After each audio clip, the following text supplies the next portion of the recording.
नमस्कार, मैं अभिसार शर्मा। सत्ता की गलियों में सौदे हो रहे हैं, जनता के सपनों के धागे टूट रहे हैं। जो नेता बिक गए हैं चंद सिक्कों के लिए, वक्त लिखेगा उनका नाम गद्दारों के लिए। दोस्तों, आज का दिन कोई साधारण दिन नहीं है। आज उपराष्ट्रपति का चुनाव हो रहा है और इसके पीछे इतना बड़ा खेल चल रहा है कि अगर आप ध्यान से सुनेंगे तो आपको समझ आएगा कि लोकतंत्र का नाम लेकर यहां तानाशाही का खेल खेला जा रहा है। अब जरा देखिए, इस गोदी मीडिया को जिसे सच दिखाना था, वो आज मोदी का झंडा उठाकर घोड़ा बन गया है।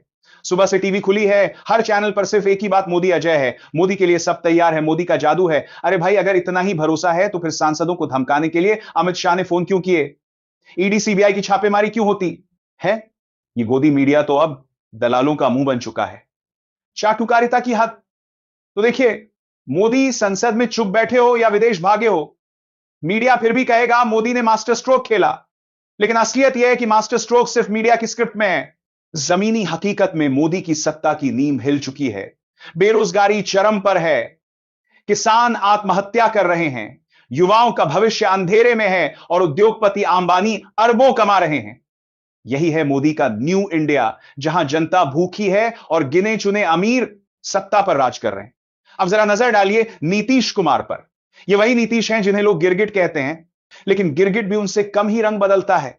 कभी राहुल गांधी की गोद में बैठते हैं, कभी मोदी के पैरों में गिरते हैं। असल में नीतीश दलाली की नई परिभाषा है। सत्ता की गंध पाते ही पलटी मारते हैं और आज फिर मोदी के पाले में खड़े होकर लोकतंत्र की आत्मा का सौदा कर चुके हैं। बिहार की जनता बेरोजगारी और गरीबी से करा रही है और उनके मुख्यमंत्री दिल्ली में बैठकर डील कर रहे हैं। यही है असली गद्दारी, यही है असली दलाली। और चंद्रबाबू नायडू भाई, ये तो किंग मेकर बनने का शौक रखते हैं, लेकिन असल में इनकी राजनीति सौदेबाजी से भरी है। जब तक फायदा दिखता है तब तक विपक्ष में रहते हैं और जैसे ही मोदी की ओर से चमकता ऑफर आता है वहीं गिर जाते हैं। आज जो क्रॉस वोटिंग की चर्चा है उसमें सबसे बड़ा नाम नायडू का ही है। सवाल यह है कि जो नेता बार बार अपना स्टैंड बेच देता है, उस पर लोकतंत्र का बोझा कैसे छोड़ा जा सकता है? गोदी मीडिया इन सब खेलों को जनता के सामने क्यों नहीं लाता? क्योंकि उनके कैमरों की बैटरी मोदी के चंदे से चलती है, उनके माइक की आवाज अंबानी अडानी के पैसों से निकलती है। यही कारण है कि सुबह से सोशल मीडिया पर मोदी जीतेंगे ट्रेंड कराया जा रहा है, जबकि वोटिंग पूरी भी नहीं हुई। पहले से लिखी हुई पटकथा। मीडिया बिक गया, सच्चाई दब गई, जनता भूखी रही, सत्ता हंस पड़ी। जो कलम थी कभी क्रांति की आवाज, आज वही बन गई तानाशाह की गुलाम। दोस्तों, आज का दिन भारतीय लोकतंत्र के इतिहास में एक और काला अध्याय लिख रहा है। उपराष्ट्रपति का चुनाव हो रहा है, लेकिन सवाल यह है कि क्या यह चुनाव वाकई लोकतंत्र का उत्सव है या यह पहले से लिखी हुई पटकथा है जिसे मोदी और अमित शाह अपनी मर्जी के हिसाब से वंचित करवा रहे हैं? सोचिए, राहुल गांधी के जिन साथी सांसद जो कभी न्याय की कुर्सी पर बैठे थे, जो पूर्व जज रह चुके हैं, जिनकी पहचान ईमानदारी और न्यायप्रियता से है, उन्हें कांग्रेस ने मैदान में उतारा है। यह कोई साधारण प्रत्याशी नहीं है, ये प्रतीक हैं उस न्याय की उम्मीद के जिसकी हत्या बार बार संसद में की जा रही है। अब जरा ध्यान दीजिए, ओवैसी पर यह सच है कि ओवैसी किसी की पार्टी में शामिल नहीं हुए, उनकी अपनी पार्टी है। और जब ओवैसी कहते हैं कि वो राहुल गांधी के पक्ष में जाएंगे तो सत्ता के गलियारों में डर की घंटी बजती है। क्यों? क्योंकि ओवैसी का नाम सत्ता हमेशा वोट काटने के लिए इस्तेमाल करती आई है। लेकिन जब वही ओवैसी कहें कि वो राहुल गांधी की तरफ झुक सकते हैं तो मोदी शाह की पूरी रणनीति बिखर जाती है। यह वही बिंदु है जहां से सत्ता की बेचैनी खुलकर सामने आती है। अब सुनिए असली खेल। दिल्ली के गलियारों में यह चर्चा आम है कि पिछले 24 घंटे से कांग्रेस के सांसदों के फोन लगातार बज रहे हैं। कभी हैप्पी बर्थडे कहकर दोस्ती जताई जा रही है, कभी भाई समर्थन कर दो की गुहार लग रही है और कभी सीधे पैसे की पेशकश की जा रही है। जी हां, सत्ता इस स्तर तक गिर चुकी है कि लोकतंत्र का वोट अब सौदेबाजी का माल बन चुका है।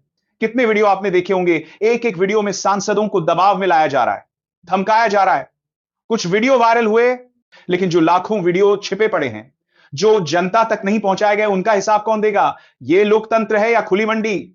सोचिए, ये वही मोदी और अमित शाह हैं जो सुबह सुबह अपने सांसदों को फोन करके कहते हैं, देखो कहीं क्रॉस वोटिंग मत करना। क्यों? अगर आपके पास बहुमत है तो डर किस बात का? असलियत यह है कि सत्ता को मालूम है कि जनता का भरोसा टूट चुका है और अब सांसद भी मोदी की तानाशाही से थक चुके हैं। यहां फोन पर बिकते हैं जनादेश और सपने, यहां पैसों से बदलते हैं ईमान और अपने राहुल की राह कठिन सही पर सच्ची है। सत्ता की राह आसान है पर गद्दारी से सजी है। अब आप सोचिए, अगर यह चुनाव न्याय पर आधारित होता, अगर यह चुनाव ईमानदारी पर आधारित होता, तो राहुल गांधी का प्रत्याशी जीतता, क्योंकि यह चुनाव सिर्फ उपराष्ट्रपति का नहीं बल्कि लोकतंत्र की आत्मा का है। लेकिन मोदी किस आधार पर जीतेंगे?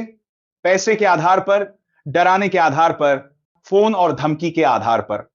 यही है असली चेहरा उस सत्ता का जो रोज मंच से लोकतंत्र का उत्सव कहती है और पर्दे के पीछे लोकतंत्र की लाश को नोच नोच कर खा रही है।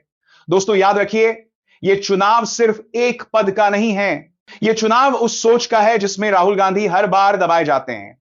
छोटी सी गलती को भी पहाड़ बनाकर दिखाया जाता है, लेकिन मोदी की सबसे बड़ी नाकामी को भी मीडिया तालियों में बदल देती है। यही है गोदी मीडिया की असली दलाली। सच की आवाज दबाई गई हर बार, राहुल को बदनाम किया अखबार। पर आज का चुनाव बताता है साफ, सत्ता की बुनियाद हिल चुकी है अब बार बार। और दोस्तों, अगर आप समझते हैं कि यह लड़ाई सिर्फ राहुल गांधी की नहीं बल्कि हर उस आम आदमी की है जो रोज बेरोजगारी, महंगाई और अन्याय से जूझ रहा है, तो इस चैनल को सब्सक्राइब करिए, क्योंकि यहां मिलेगा आपको वही सच जिसे मोदी, शाह और उनकी गोदी मीडिया लाख कोशिशों के बावजूद छिपा नहीं सकते। दोस्तों, आज जो माहौल बना है वो सिर्फ एक चुनाव का नहीं बल्कि देश की आत्मा का सवाल है, क्योंकि ये उपराष्ट्रपति का चुनाव है और इस चुनाव ने पूरे सिस्टम की पोल खोलकर रख दी है। आप देख रहे हैं कि किस तरह से मोदी और अमित शाह की टीम रात भाग दौड़ कर रही है। कभी फोन कॉल से डराया जा रहा है, कभी पैसों के झोल दिखाए जा रहे हैं, तो कभी सीबीआई और ईडी की तलवार लटकाकर विपक्ष के नेताओं को दबाया जा रहा है। राहुल गांधी पर तो सालों से झूठे केस बनते रहे, कभी कपड़ों पर चर्चा हुई, कभी उनकी बोली पर मजाक उड़ाया गया, लेकिन आज वही राहुल गांधी सत्ता की नींद हराम कर चुके हैं। मीडिया के दलाल अब भी अपनी पुरानी हरकतों में लगे हैं।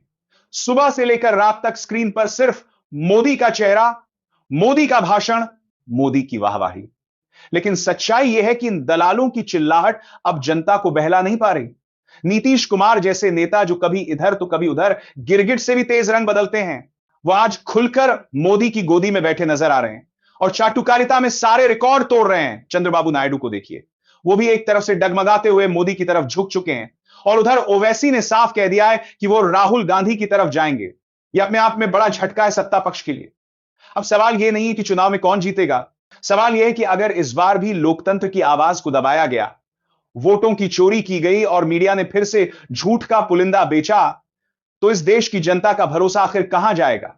यही वजह है दोस्तों कि हम बार बार कह रहे हैं, जरा ठहरिए, जरा समझिए। यह चुनाव सिर्फ उपराष्ट्रपति का नहीं बल्कि लोकतंत्र की आत्मा का चुनाव है। दोस्तों, इंटरनेट की रिपोर्ट बताती है कि भारत में लगभग 46% पत्रकार मानते हैं कि मीडिया सरकार के पक्ष में बहुत अनुकूल है और केवल 3% ने कहा कि मीडिया कांग्रेस के पक्ष में दिखता है।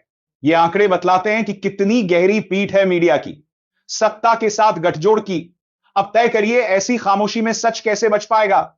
एनडी जैसे प्रतिष्ठित न्यूज चैनल पर अडानी अंबानी जैसे उद्योगपति का कब्जा हो चुका है। सत्ता की रुपए की खुशबू ने वहां भी स्वतंत्रता की हवा उड़ा दी है। टाइम गोदी मीडिया यही नहीं बल्कि लोकतंत्र की आखिरी उम्मीद को कुचलने में जुटा हुआ है। जिसे सच कहने का हक है उसी पर दबाव। मोदी जिस तरह से मीडिया से सीधे भिड़ते हैं, प्रेस कॉन्फ्रेंस से बचते हैं और केवल चाटुकारों के सवालों का जवाब देना पसंद करते हैं, वह प्रेस फ्रीडम को कुर्सी की तरह छोड़कर दूर भाग रहा है।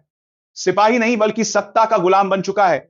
लोग जानते हैं कि जो उसका प्रचार उसकी जमीन बिछा रहा है, वो लोकतंत्र की नहीं बल्कि सत्ता की बागडोर की रक्षा में लगा है। इस बीच अजीब से चेहरे जैसे नीतीश सत्ता के हिसाब से नजर आते हैं। आज राहुल गांधी के पीछे खड़े, कल मोदी के पैर में घुटने टेके पर जनता अब समझने लगी है कि गिरगिट से भी तेज रंग वाला ये नेता लोकतंत्र नहीं बल्कि अपनी कुर्सी बचा रहा है। और ओवैसी उसका नाम अक्सर विपक्ष का तोड़ने वाला माना गया, लेकिन जैसे ही ओवैसी ने राहुल गांधी का पक्ष लिया, सत्ता कांप उठी। यह सच बताता है कि अब विपक्ष की ताकत मीडिया और सामाजिक समर्थन पर निर्भर है। तो भाई, अगर आज आपने ये वीडियो ना देखा तो सिर्फ चुनाव मिस नहीं किया बल्कि लोकतंत्र का आखिरी सच मिस कर दिया। इसलिए अब ज्यादा देर मत कीजिए, लाइक, सब्सक्राइब और शेयर कीजिए ताकि यही सच और ज्यादा लोगों तक पहुंचे। मीडिया बिक चुका है, लोकतंत्र दबी आवाज हो गई, पर राहुल की आवाज उस चुप्पी में लहर बन गई। अब नीतीश के रंग, ओवैसी के करिश्मे सब झलकेंगे सच के आगे और जो सत्ता कहती थी वह झूठ के नकाब में धड़केंगे। नमस्कार।